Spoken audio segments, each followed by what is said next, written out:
সবিতির নতুন hair style কেমন লাগছে অবশ্যই কমেন্ট করো। মুখটা দেখো, ওর হাসি হাসি মুখটা দেখো, কারণ এখন নেল পালিশ করবে। মা একটু নেল পালিশ করাও না, কিছুতেই আমাকে বেরোতে দেবে। হ্যালো এভরিওয়ান, আশা করি সবাই তোমরা খুব ভালো আছো, সুস্থ আছো। আমরাও খুব ভালো আছি। আগের ব্লগে আমি দেখিয়ে দিয়েছি আমি কি করে হেয়ার কালার করি, তো সেটারই মানে চুল ধুয়েছি তো পুরো একদম ভেজে, এখন ড্রাই করার মানে টাইমই পেলাম না, এমনি ন্যাচারালি ড্রাই হয়ে যাবে। ড্রায়ার আর ইউজ করবো না। আমি এখন যাচ্ছি হচ্ছে স্প্ল্যানেটে, যাবো অ্যাকচুয়ালি চাঁদনি চকে। ওখানে যে মোবাইলের সব জিনিসপত্রগুলো পাওয়া যায় না, কি বেশ মার্কেটটার নাম ভুলে গেছি, মানে মার্কেটটা তো চিনি আমি, এখানে দিয়ে দেবো কি বেশ চাঁদনি চক মার্কেট বলে, যাই হোক ওখানে ব্লগিং এর সমস্ত সেটআপ পাওয়া যায়। তো আমি একটা ট্রাইপড কিনতে যাচ্ছি। ভিডিও শুরুতেই আমি এখানে তোমাদের কমেন্ট দেখিয়ে দিচ্ছি, কারণ এত ভালো ভালো কমেন্ট করো তোমরা, তো সেটাও সারা জীবন যাতে থেকে যায়। আমি এখানে দিয়ে দিলাম কমেন্ট অফ দি ডে। তো এরকমই ভালো ভালো কমেন্ট করলে কিন্তু তোমরা ভিডিওর মাধ্যমে দেখতে পারবে। তো যাই হোক, আমরা পৌঁছে গেছি এখানে মেট্রো গলিতে। আর এখানে ঢোকার মুখেই কিন্তু প্রচুর আয়নার দোকান, কাচের কি সুন্দর সুন্দর আমি সিংহাসন দেখলাম। আর তারপরে আমি গেছিলাম আমার যে মানে ট্রাইপডটা ছিল, এটা ট্রাইপড নয়, এটা 360-র একটা স্ট্যান্ড ছিল, সেটার সাথে আমি এই যে মাউন্টটা অ্যাড করছিলাম, যাতে করে অনেক লম্বা একটা মানে ট্রাইপড হয়, আর যাতে করে মানে উঁচু লেন্থ থেকেও ভিডিও করা যায়। মেন উদ্দেশ্য আমার এটাই ছিল, আর তার জন্যই আমি গেছিলাম। আর এখানে আমি শ্রেয়া সৌম্যদীপ গেছিলাম, তো ওখানে ক্যামেরা দেখছে, সৌম্যদীপ ক্যামেরা কিনবে এরকম ভেবেছিল, তো সেই জন্য এখানে ক্যামেরা ট্যামেরা দেখা হচ্ছে। আর মাঝখানে আবার মেঘলাও করে এসেছে। যখনই বেরিয়েছি মেঘলা করতে করতে, যখন এখান থেকে ক্যামেরার দোকান থেকে বেরোলাম, মুষলধারে বৃষ্টি শুরু হয়ে গেছে। ওই বৃষ্টি মাথায় নেই, জানে বুঝেই গেছিলাম ছাতা তো নেই, বৃষ্টিতে ভিজতে হবে, বৃষ্টি হলে হবে, কিছু করার নেই, চলো বেরিয়ে পড়ি, স্প্ল্যানেটের দিকে তো যাওয়া যাক, তারপরে দেখা যাবে। কিন্তু এই যে বৃষ্টি মাথায় নিয়ে আমরা যাচ্ছি, কিন্তু বেশিক্ষণ হয়নি, কারণ কিছুটা হওয়ার পরেই আবার থেমে গেছিলো। আর এই যে স্প্ল্যানেটে ঢুকে গেছি, এখানে এই যে জুসের দোকান আছে, তো এখান থেকে আমরা জুস নিলাম।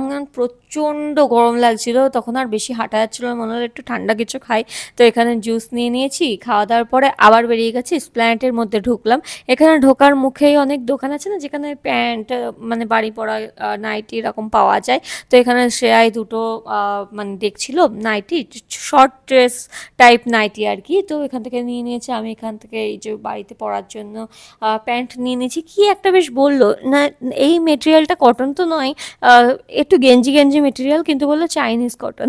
যাই হোক এরকমই বলে। আর এখানে আমি জুতো দেখে মানে মাথায় হাত দেওয়ার মতো না আমার অবস্থা। আমি ক্রক্সের জুতো কিনেছি অত দাম দিয়ে, মানে 6,000 টাকা দিয়ে, আর এখানে বলছে যে 300 টাকা করে, মানে একই রকমের কপি আর কি। জানি না কমফর্ট লেভেলটা কতটা, বা আমারটাই কতটা কমফোর্টেবল হবে, বা এটা কতটা কমফোর্টেবল হবে আমি জানি না। কিন্তু হ্যাঁ, সেম জিনিস যদি মানে 10 ভাগের 1 ভাগে কিনতে চাও, তাহলে স্প্ল্যানেট থেকে কিনে নিতে পারো, অত দাম দিয়ে যদি না কিনতে চাও। আর এখানে এই যে শ্রেয়া জুতো দেখে নিয়েছে, এখান থেকে এই জুতোটাই নিয়েছে। এগুলোর দাম 200 টাকা করে বলছিল। স্প্ল্যানেটে কিন্তু এখন একদম কমায় না, অনেক কমানোর চেষ্টা করা হয়েছে, কিন্তু কোনো দোকানে এখন কমায় না, সব জায়গাতে এখন ফিক্সড প্রাইস হয়ে গেছে। এটা কিন্তু আগে ছিল না, আগে কিন্তু মানে 20-30 টাকা হোক 50 টাকা হোক কমাতো, কিন্তু এখন যেমন মানে একদম কমাতে চায় না। আর তারপরে আমরা এখান থেকে স্টোল নিয়ে নিয়েছি গ্রিন কালারের একটা, তো সব পরে গিয়ে তোমাদের সাথে শেয়ার করবো কী কী নিয়েছি। আর এখানেও ক্লিপের দোকান প্রচুর। এটা আমি নিউ মার্কেটের ভেতরে ঢুকেছিলাম, কারণ সে একটু বার্থডে বেলুন আর এসব নেওয়ার জন্য এই দোকানটা থেকে নিয়েছে। আর বৃষ্টির জন্য সিলেদাস থেকে নিয়ে নিয়েছি এই দুটো জুতো। আর তারপরে আমরা আবার এলাম খেতে, খিদে পেয়ে গেছে, এত ঘোরাঘুরি করেছি না, দুপুরবেলা বেরিয়েছি।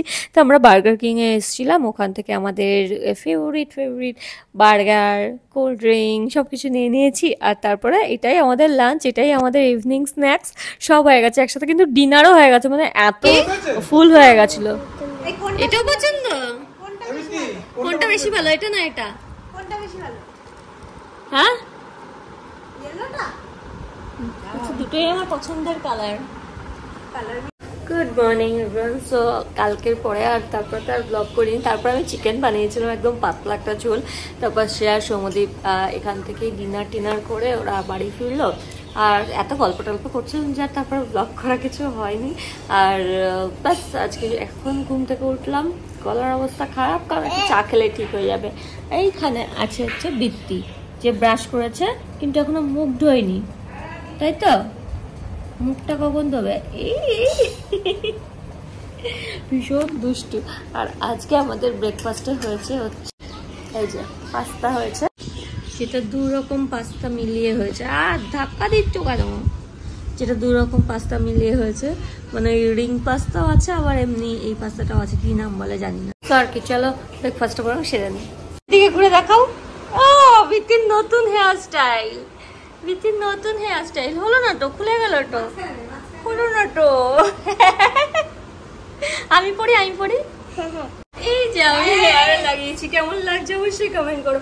এটা না আমি যখন বেড়াতে যাই তখন পরি, আমার খুব ভালো লাগে। চুলটা স্ট্রেট করি তো, আর তারপর যখন এটা মানে এরকম ভাবে, এখন তো ঠিকঠাক নেই, স্ট্রেট করলে পরে বেশ সুন্দর লাগে দেখতে। কেমন লাগছে অবশ্যই কমেন্ট। মুখটা দেখো, ওর হাসি মুখটা দেখো। কারণ এখন নেল পালিশ করবে মা, একটু নেল পালিশ করাও না, কিছুতেই আমাকে বেরোতে দেবে না। আমি যাবো এখানে ব্যাংকে, কিন্তু নেল পালিশ করবে বলে আমাকে আটকে রেখেছে। আবার রেড নয়, পিঙ্ক নেল পালিশ। তো এই যে পিঙ্ক নেল পালিশ করাচ্ছি, এটা হচ্ছে ওয়েস্ট সাইড থেকে নিয়েছিলাম। আর এখন যেহেতু সামার ভ্যাকেশন চলছে, বৃষ্টিকের আগে একবার নেল পালিশ করেছিলাম আর এই করছে। আমি বাচ্চাদের নেল পালিশ করা একদম পছন্দ করি না, কিন্তু ও এত সাজুনি, এত ভালোবাসে, আমিও ভালোবাসি বাচ্চা। আমি চাইছিলামই যে মেয়ে হোক, মেয়ে হলে এই সাজাবো, ওই সাজাবো, সেই সাজাবো। আমার মেয়েটা হয়েওছে এত সাজুনি, তাই না? দেবো দেবো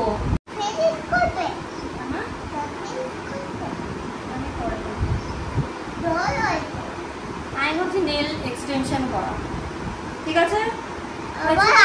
না হাতে করতে হবে না, না প্লিজ না, না বাবা বলবে।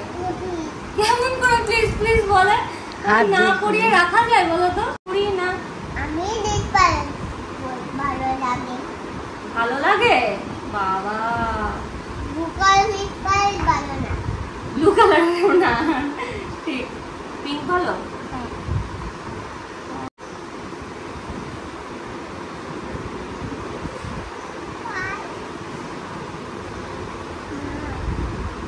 মাম কালকে মুখটা টিপে দেবো। হ্যাঁ ওকে মাম। তার পুরো আঙুলটা দেখি, দেখো ওখানে।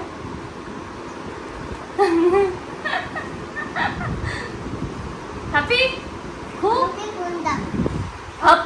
একটার পর একটা নেল পালিশ করিয়ে দিয়েছি, এখন একটুখানি খুশি। আর তাতেই বেরোতে দিল, না হলে আমাকে বলছে চলো এবার আমাকে নিয়ে চলো।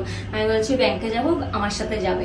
যাই হোক আমি যাচ্ছি হচ্ছে ব্যাংকে, লকারে যাবো একটু, টুকটাক যেগুলো তুলে গেছিলাম ওইগুলো সব রেখে আসবো, কারণ যেহেতু বেশ কিছুদিন থাকবো না। সকাল থেকে শুধু যাচ্ছি করে যাচ্ছি, আর এই করতে করতে এত রোদ না, এখন মনে হচ্ছে আর যাবো না পরে। কিন্তু তারপরে তো আবার 3টের পরে লকার বোধহয় বন্ধ হয়ে যায়, 3টে না 4টে।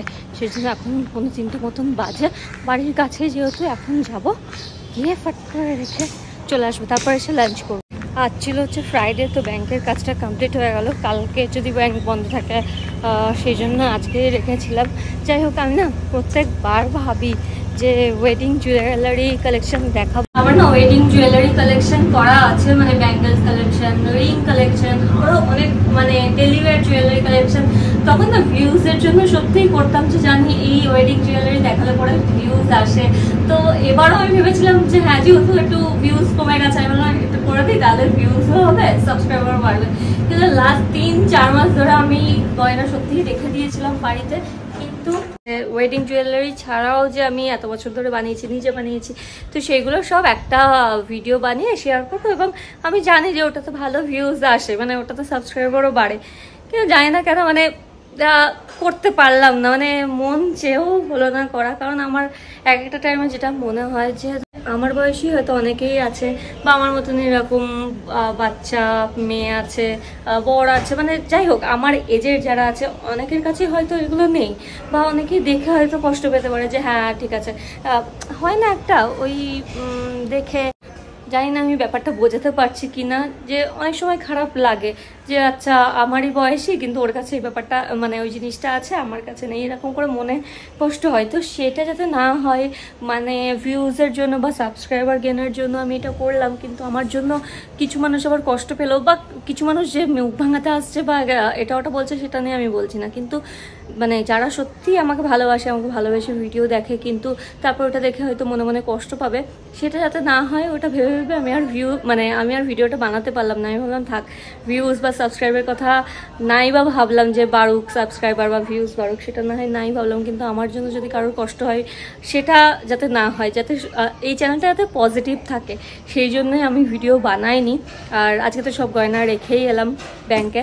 যাই হোক, এই ব্লগটা আমি এখানেই শেষ করব।